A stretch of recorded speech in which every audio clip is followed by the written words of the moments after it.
When I cheated on my husband, I told myself it would stay a secret. I thought it was just a careless mistake I could hide under lies. It wasn't love. It wasn't even real passion. It was just weakness. A hunger for attention I believed I wasn't getting at home. That night I told myself it meant nothing. I thought our marriage would survive if I just kept acting like the perfect wife.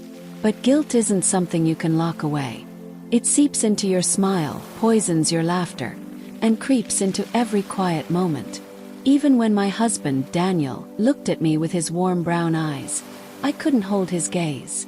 Deep down I knew he would find out one day. And when he did, everything would change. The change didn't happen in an explosion.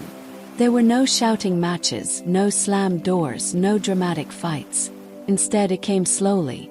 Daniel stopped holding me at night. He stopped asking me about my day.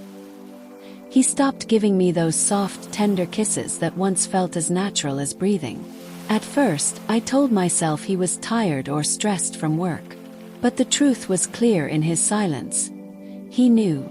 He didn't need me to confess. He didn't need proof. Somehow, he had already seen it in my eyes, my voice, my behavior. The worst part was he didn't confront me. He let the silence eat me alive. One night when I leaned in to kiss him, he turned his face away and pretended to be busy on his phone. That rejection cut deeper than any insult could. It was then I realized he was no longer mine. Not in the way that mattered. Daniel didn't yell. He didn't ask questions. He didn't accuse me. He just withdrew, leaving me alone in a cold marriage bed with a man who was now a stranger. What came next was worse. He stopped loving me, but he didn't stop touching me. Nights that were once warm and full of tenderness became empty and mechanical. He no longer kissed me, no longer whispered my name, no longer looked into my eyes.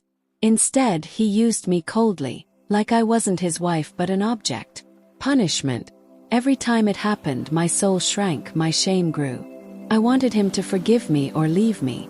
But instead, he kept me in a half-life where I was neither his wife nor his lover. I was just a body, and he made sure I knew it.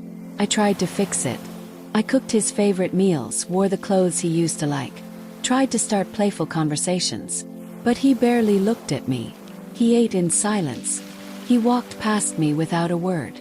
And when I begged him to talk to me, his eyes told me everything his lips refused to say. I had destroyed the trust that held us together. Without trust, love couldn't survive. The walls between us grew thicker each day.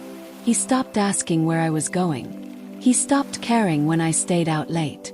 First I thought it was freedom, but soon I realized it was abandonment. He no longer cared if I was by his side or miles away. He lived in the same house, but it felt like I had been erased from his life. Yet still he didn't leave me. He stayed, not out of love, but to remind me every day that I had ruined everything. One night I couldn't take it anymore. Broke down. Tears ran down my face as I confessed everything. The affair, the shame, the regret. I told him I still loved him, that it was a mistake, that I would do anything to make it right. My heart pounded as I waited for his anger, his rage, his questions.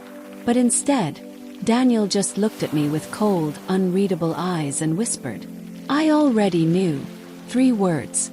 No shouting. No threats of divorce. No dramatic outburst. Just calm, chilling certainty. That calmness was worse than fury. If he had screamed, I would have known he still cared. If he had cried, I would have known I still mattered. But his silence told me I was already dead to him. He didn't want me back. He didn't even want an explanation. I was nothing more than a burden he chose to keep for reasons I didn't dare ask. The absence of love, the absence of hate, the absence of everything, that was my real punishment. Now every day feels like a slow death. He lives with me, but it's as if I'm invisible. He doesn't kiss me. He doesn't hold me. He doesn't love me. And when he touches me, it's not intimacy, it's a weapon. His silence cuts deeper than any words could. He looks through me like I'm nothing but a ghost haunting the life we once had. I thought losing him would mean divorce or separation. But I was wrong. Losing him means living beside him every day, knowing I no longer exist in his heart. And so I carry my mistake like a curse, trapped in a marriage that has already died.